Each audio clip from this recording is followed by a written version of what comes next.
The Prophet alayhi salatu wasalam is talking with his companion Muaz ibn Jabal radiyallahu ta'ala anhu. And the hadith is recorded in the Sunan of Abi Dawood. And he says, sallallahu ta'ala alayhi wa sallam, Umranu Bayt al-Maqdis Kharabu Yathrib. Kharabu Yathrib, Khurujul Malhama. Khurujul Malhama, Fathul Constantiniya. Fathul Constantiniya, Khurujul Dajjal. And then he placed his hand on the knee of Muaz ibn Jabal and he said, "This is as true as I am touching you, O kama qal."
Desolation going down.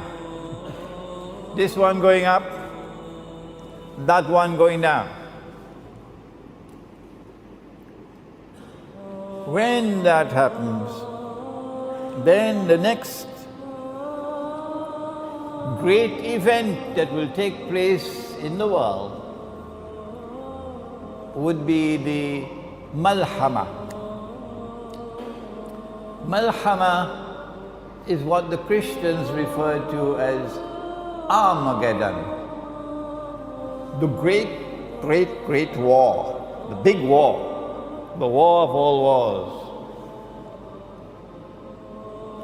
Now, we therefore begin with Jerusalem, and we have to look to see Jerusalem rising.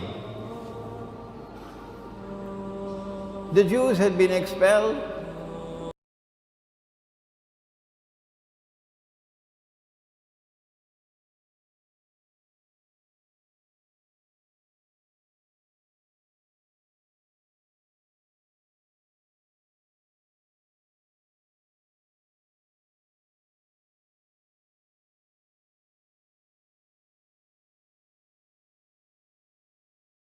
Jews come back to reclaim Jerusalem as their own.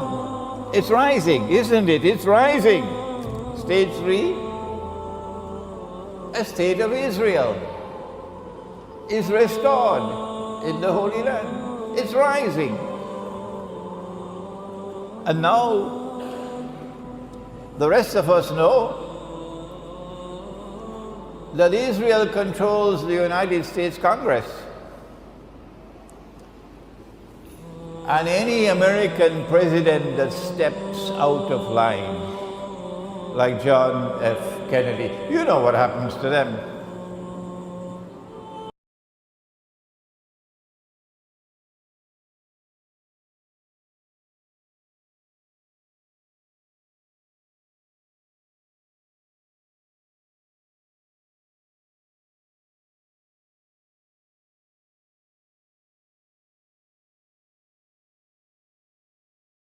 Respond, don't you?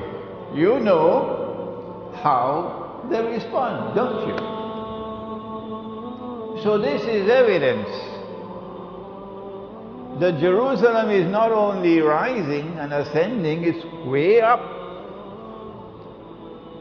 How much further must it go up? Must Israel replace the United States as the next ruling state in the world? Must Pax Judaica replace Pax Americana, as Pax Americana had replaced Pax Britannica? Before the stage is set, we know that Medina is in ruins today. We don't have to wait for ISIS, the bogus outfit created by the CIA and the Israeli Mossad and financed and armed by Qarnush Shaitan, because that's how the Prophet ﷺ referred to the leaders of Saudi Arabia, Qarnush Shaitan. And I say to them, as you should also say to them, you can kill a man, but you cannot kill the truth. So we must speak fearlessly and put our trust with Allah. Medina is in ruins. We don't have to wait for ISIS to take over Damascus and then to march down to Medina to destroy it. How much longer do we have to wait? We know that when the Malhama takes place, or Armageddon, that is going to be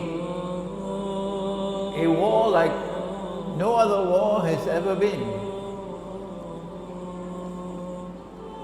And in a short while, we will know who are those who will fight in this war. And we will also know that it's going to be nuclear war. Oh yeah.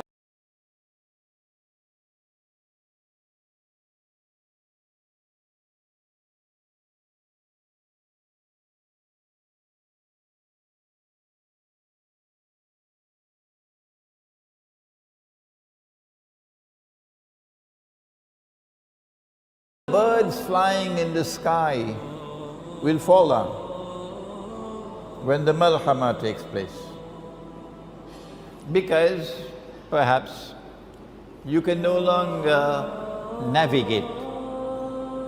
There is too much contamination in the atmosphere, or should I use the word radiation, which is consistent with nuclear explosions.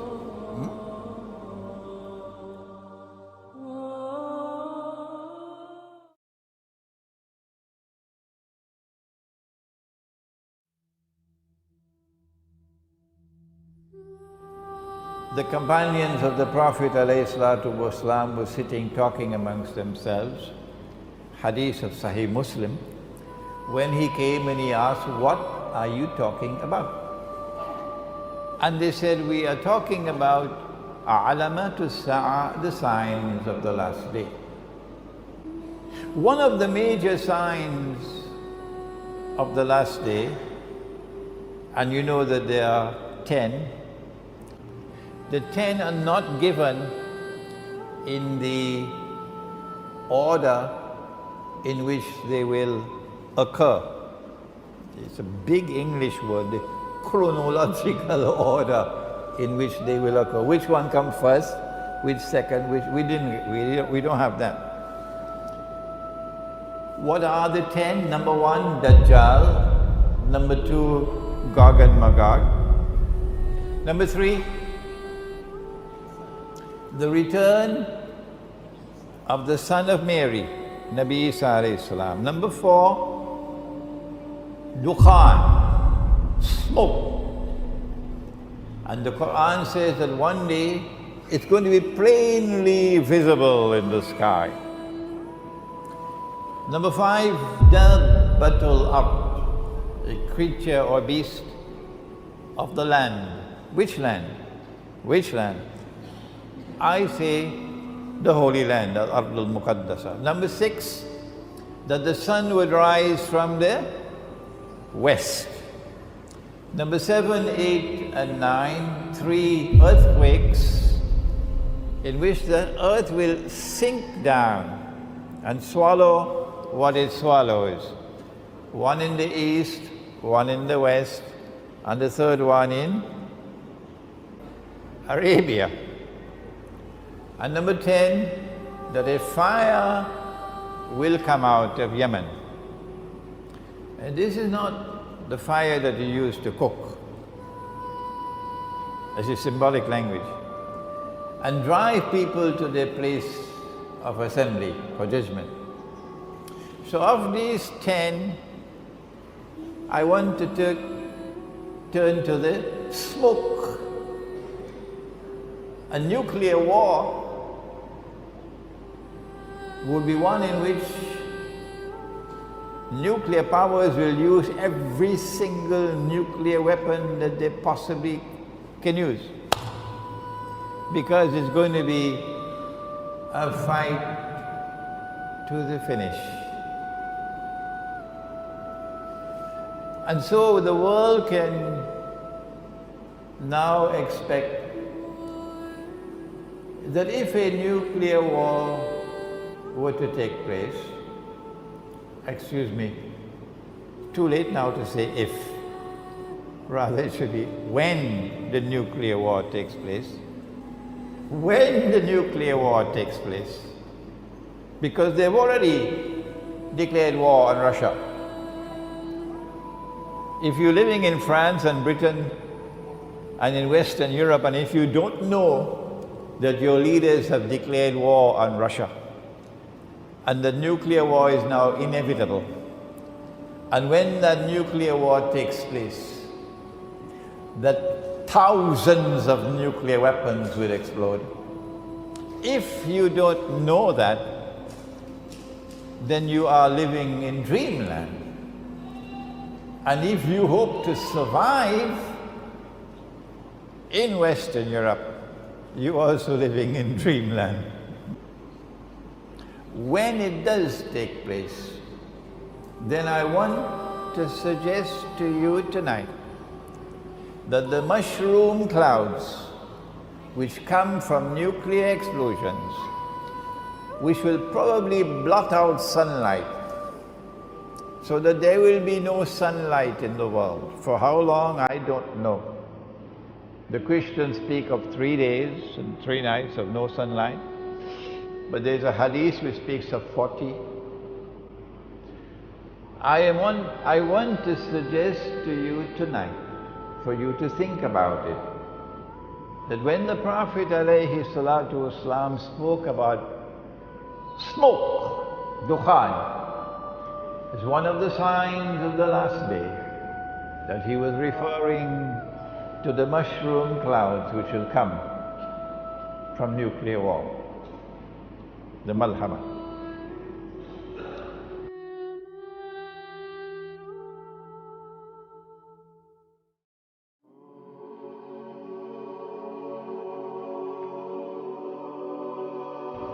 And we do have an answer as to how much time is left and how will we know when the malhama will take place.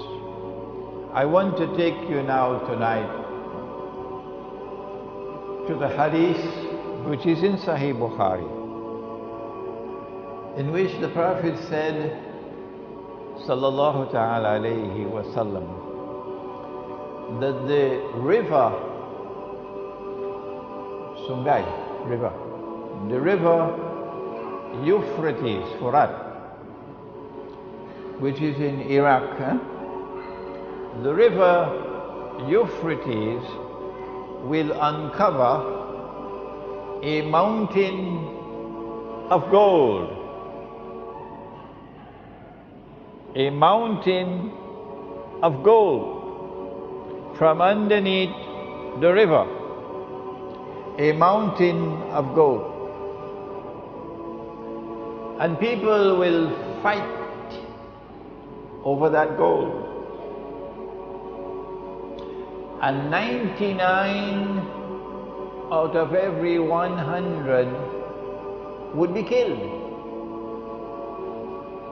indicating that this would not be conventional warfare.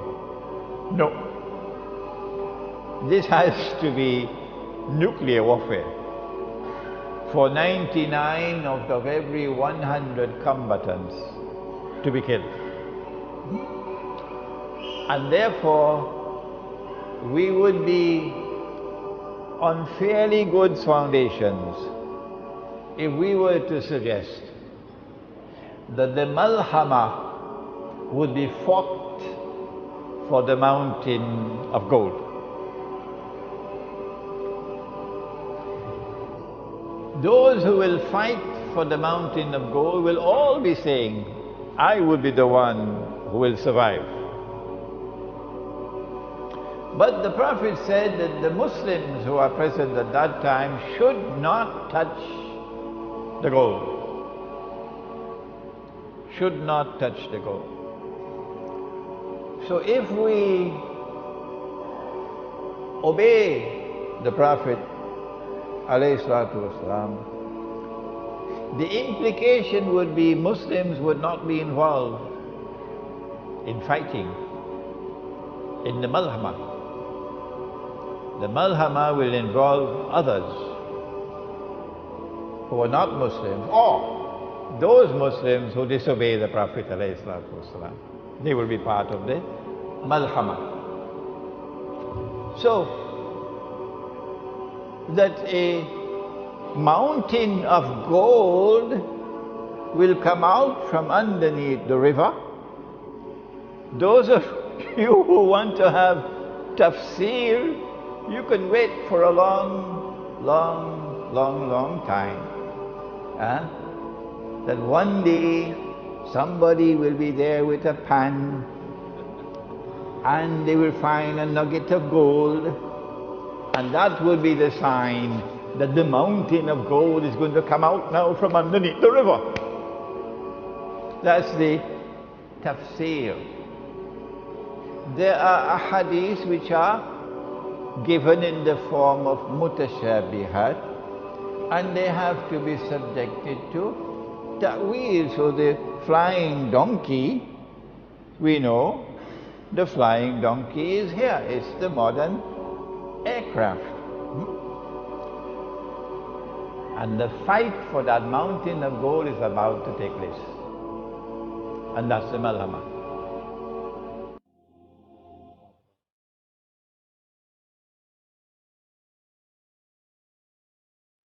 And the fight for that mountain of gold is about to take place. And that's the Malhama. We say that it is an ocean of oil underneath the river, which one day is destined to function as gold.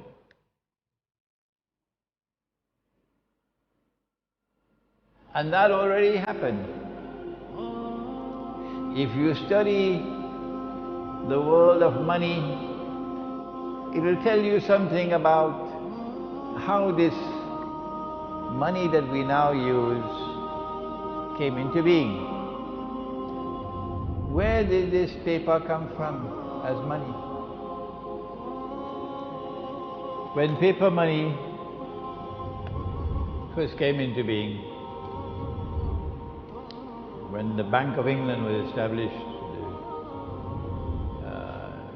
17th century, it came into being in the form of a check, or at that time it was called a promissory note check. So I write a check, you can go and cash it. Provided that you can cash the check, no problem with the check. But if I'm writing checks and I don't have money in my account, I went to the showroom, saw a BMW, motor car, wrote a check, took the BMW, I drove out. When they went to cash the check, no money in the account. That's called fraud. You go to jail for that. So at the beginning, paper money were like checks. The problem was that the bank that was issuing the paper would sometimes issue more checks than they had cash. Cheating. And hoping and pray that everybody would not come to cash the check at the same time. So if someone comes to cash the check, they don't have the money, they will say the machine not working or so, can you come back? Yeah? So the bank would not burst. But sometimes it doesn't work and the whole thing collapses. That's what happened with the Bank of England. That happened in France, it happened many places. It's also called a Ponzi scheme. The Zionist Jews and the Zionist Christians, when they won the First and Second World Wars,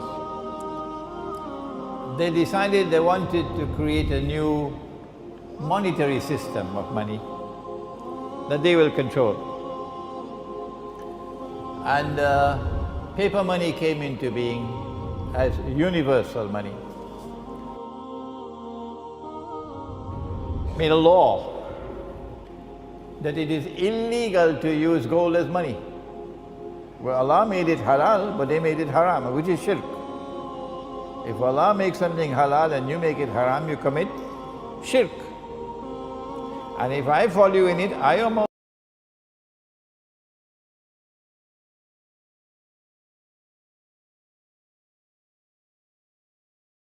word system.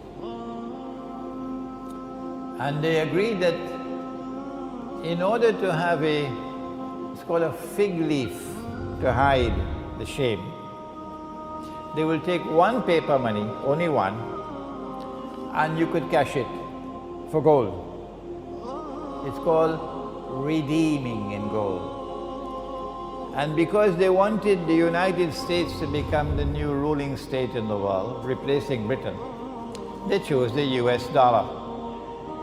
So at Bretton Woods in 1944, the United States formally replaced Britain, and Pax America formally replaced Pax Americana. When the US dollar was chosen, that only this paper could be cashed. And the rate was 35 US dollars. When you cash it, you get 1 ounce of gold. But that was only a fig leaf. The rest of the world of paper money was only paper. You could convert it to US dollars. So when you ask, what is the value of the Malaysian ringgit? No one will say, well, the Malaysian ringgit is worth so many Pakistani rupees. Huh? Or the Malaysian ringgit is worth so many Bangladeshi taka. No! Malaysian ringgit is worth so many US dollars. Huh? Because all the rest of the paper money in the world must now make sajda before the US dollar. Good. The problem was that the law permitted you, if you were a central bank, the law permitted you to take the US dollars and ask the American government to give me the gold. The law permitted it. And only one leader in the world, and he was Muslim, General Charles de Gaulle. He was not at all happy with an unjust monetary system which gave an unfair advantage to the United States over France. Charles de Gaulle was not so much concerned about the fact that you could take paper and make money. What he was concerned about was this was advantageous to the United States and disadvantageous to France. So he decided to sabotage the system. So he kept on giving the United States dollars and demanding the gold. Nobody has dared to do that. Nobody has dared to do that. Because you know, United States has a big stick. But Charles de Gaulle kept on doing it until they removed him from power, the Zionists. He stood up in the French National Assembly and gave a powerful address condemning this monetary system. No Muslim leader ever did that. But we have to pause to give tribute to one man. The world has forgotten him, Ahmad Sukarno. One man, only one, in the whole world of Islam, only one. And Ahmad Sukarno, who today is forgotten even by his own people. He was so against this monetary system that he took Indonesia out of the IMF. And he took Indonesia out of the United Nations. And there are Muslims today who are so, to use a polite word, ignorant, that they would criticize Ahmad Sukarno for taking Indonesia out of the UN and out of the IMF. But Imran Hosein says this is the one leader that the world of Islam could be proud about. Finally, in September 1971, after Charles de Gaulle had been removed, the French government again went to the United States with US dollars and demanded the gold. But now the United States realized that the game was up. They had printed too much paper and they didn't have the gold. Normally you should send the United States to jail. But who can do that? Huh? So what?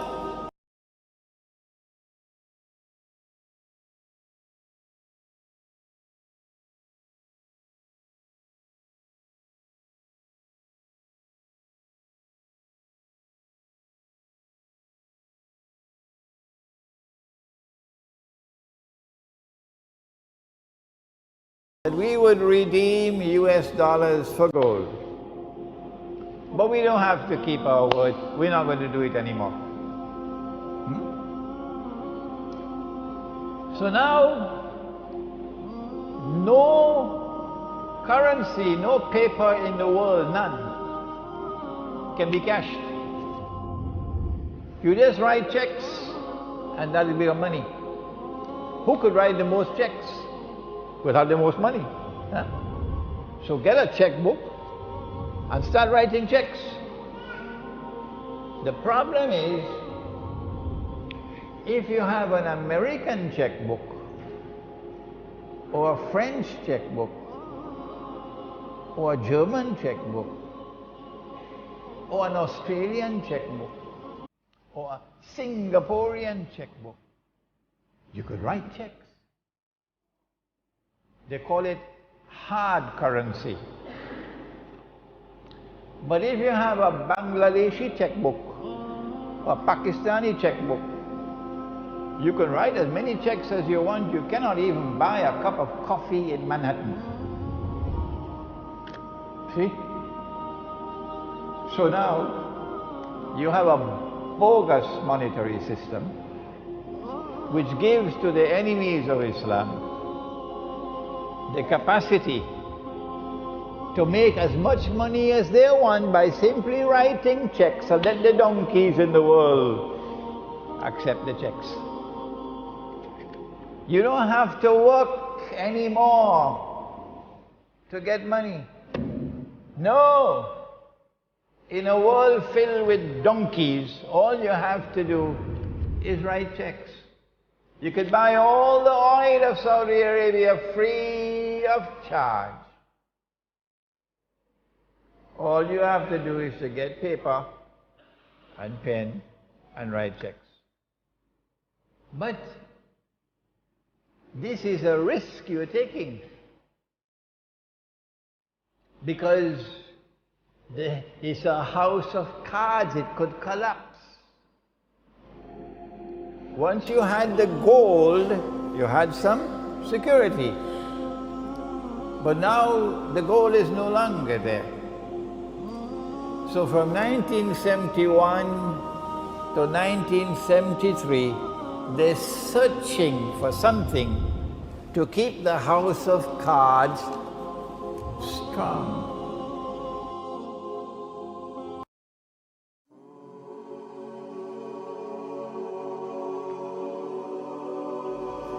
What they did was to engineer the war of 1973.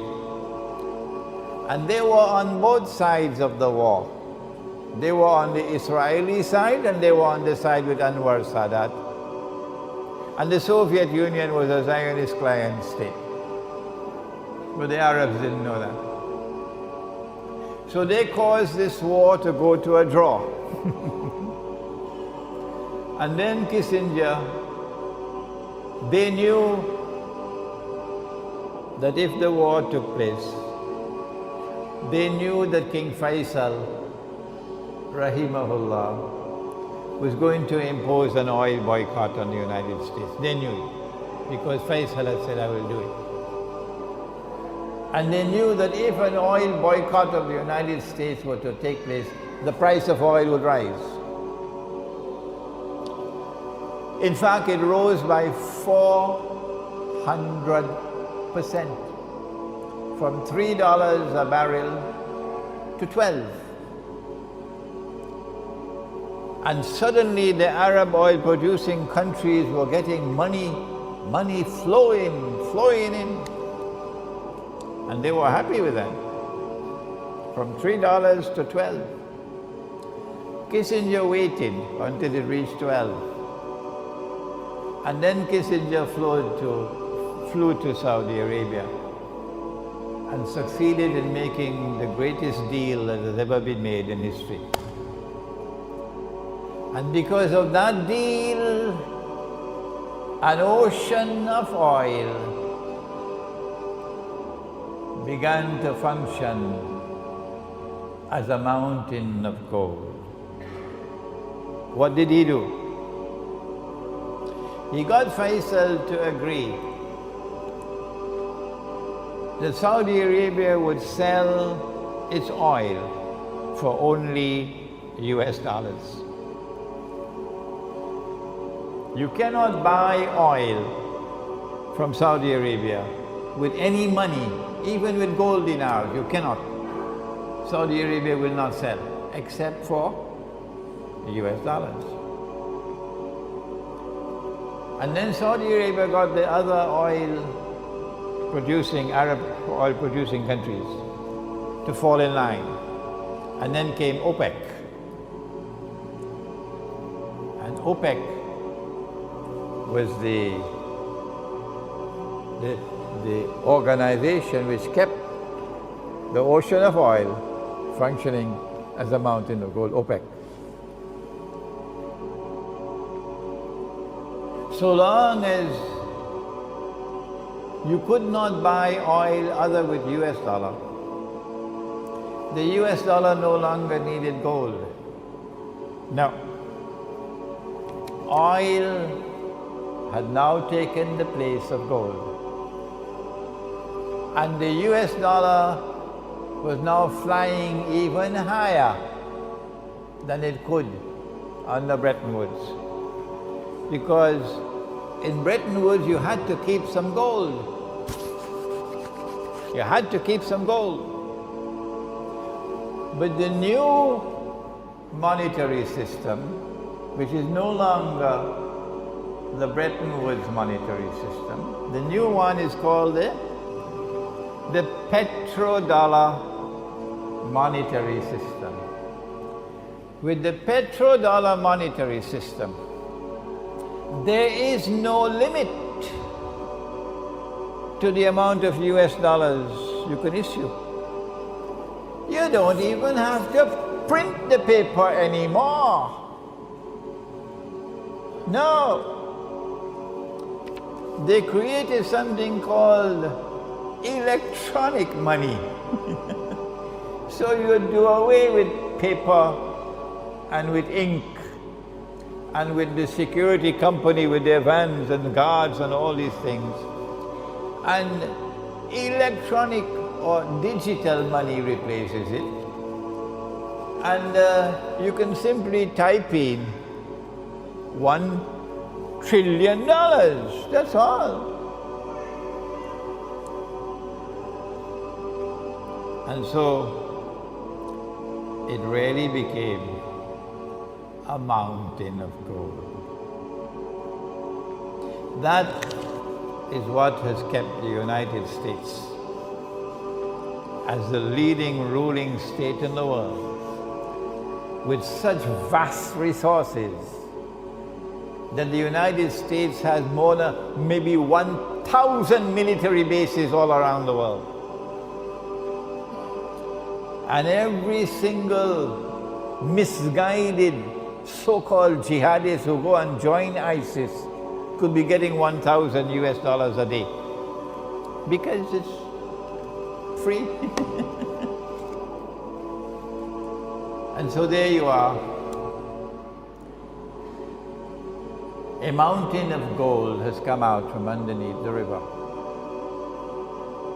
But the Prophet said that there's going to be a fight over it. And we know that that fight will come when the mountain of gold is under threat. Jerusalem is already rising. Yathrib is already down. When will the Malhama take place? Answer, the Malhama will take place when the mountain of gold, meaning the petrodollar monetary system, is under threat. Is it under threat now? Yes, it is. Who is threatening it? Russia, China,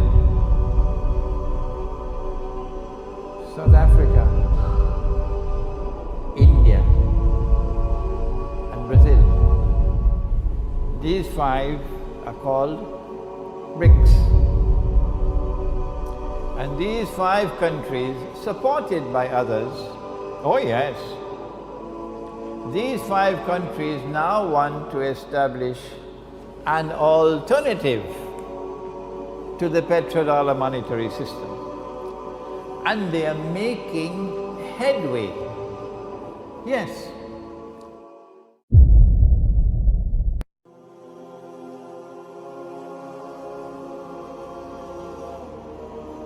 And now the stage is set, where it will not be long before the BRICS alternative can threaten the petrodollar monetary system with collapse. They cannot allow it to collapse. That's why the war will take place, in order to preserve the mountain of gold. But they do not want to attack Russia without some casus belli. They need to create a justification for war. So they've been engaging in provocation after provocation. And the greatest provocation of all that you can give to Russia is to get Ukraine under a pro-Western government and get Ukraine to join NATO. And Ukraine is next door to Russia. So they knew that if they could get regime change in Ukraine, it will lead to war. And they got regime change in Ukraine last December. No, sorry, 1 year ago. 1 year ago. What they did not calculate for was that Russia would respond the way she did. Russia responded by recovering Crimea. And when you study my lectures on Islamic eschatology, you'll understand that Crimea is of pivotal importance for the conquest of Constantinople. And that's what Russia now has, Crimea. The longer they wait to attack Russia, the stronger will Russia now become, projecting power in the whole of the Black Sea area. And so my conclusion is that they have already declared war on Russia. That's what the economic sanctions are. That the president of France realized that when that nuclear war takes place, France is finished. And so the president of France was the first voice to be raised just a few days ago to say, no, I think we should remove the sanctions on Russia, because he realized that this is going to lead to nuclear war.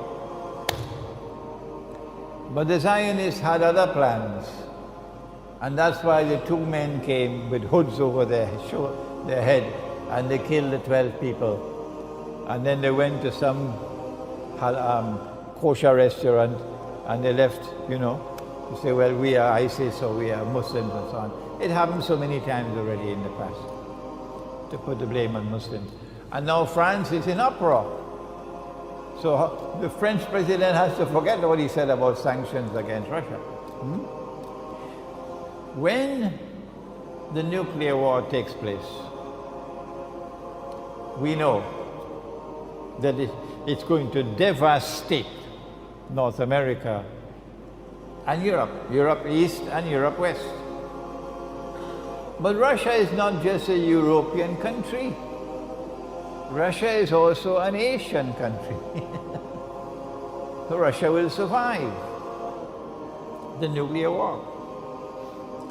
I gave a lecture in Bangkok maybe 2 weeks ago. You'll find it on my website. Please listen to it. An Islamic view of the world after the Malhama. What will the world be like? So please go to my YouTube channel and listen to that lecture. An Islamic view of the world post-Malhama. And also make sure you start getting dinar and dirham. This is Sunnah. This is halal. This is money in the Quran. Dinar and dirham.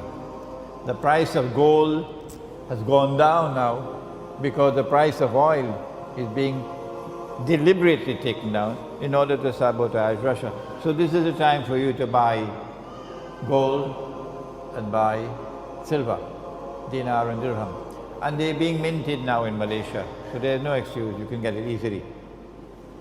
What happens after the Malhama?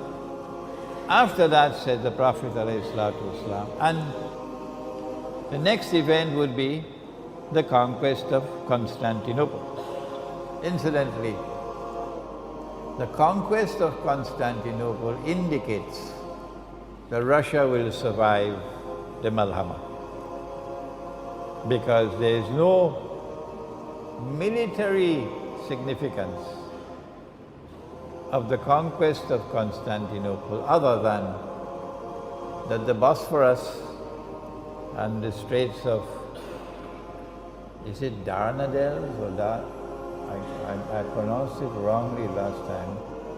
The Bosphorus and the Straits of Dardanelles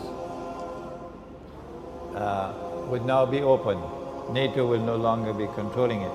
So the Russian Navy can now pass from the Black Sea into the Mediterranean Sea straight to Israel. After the conquest of Constantinople, The next event would be the Khuruj of Dajjal. When Dajjal will now appear in human form, and he will be a Jew, he'll be a young man, he'll be powerfully built, he'll have the curls of the Orthodox Jews.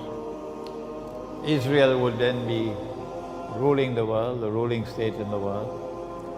The state of Israel has to expand its territory from the river Nile to the river Euphrates, therefore war on Egypt.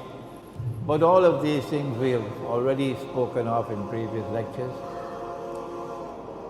And then Dajjal will stand up in Jerusalem and declare, I am the Masih, the Messiah.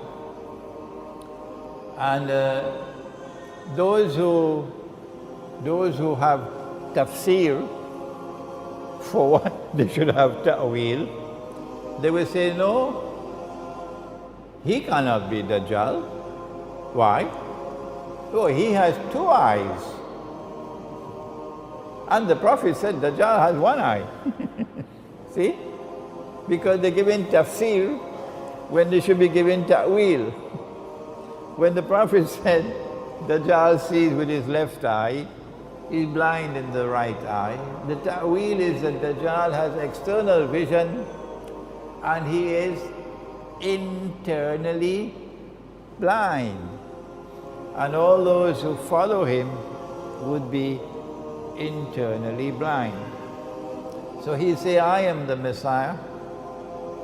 My opinion, and I can be wrong, and the rule is that when Imran gives an opinion, you must never accept his opinion until you are convinced that he is correct. That's the rule. My opinion is that Allah will not allow Imam al-Mahdi to emerge until Dajjal has completed his mission. And Nabi Isa alayhi salam cannot return until Imam al-Mahdi has emerged. How much time do we have left before the Malhama? How much time do we have left before the Fathul Constantinia? How much time do we have left before the Khuruj of Dajjal? The only one who can answer such a question is the one who studies Ilmu Akhiru Zaman. The fellow with tafsir cannot do it. The mufti cannot do it with his fiqh. No.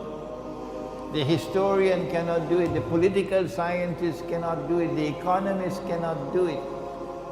The only one who can answer such questions are those who devote themselves to Ilmu Akhirul Zaman. That is how important this subject is. I was thinking that perhaps we still have another 5 to 10 years before the nuclear war takes place. When I went to Iran to a conference in September, and I normally do not reveal my dreams. No, I don't do that. But on this occasion, I broke the rules and I said, no, I have to reveal this dream. I had the dream twice on the same night during the conference. I saw nuclear war.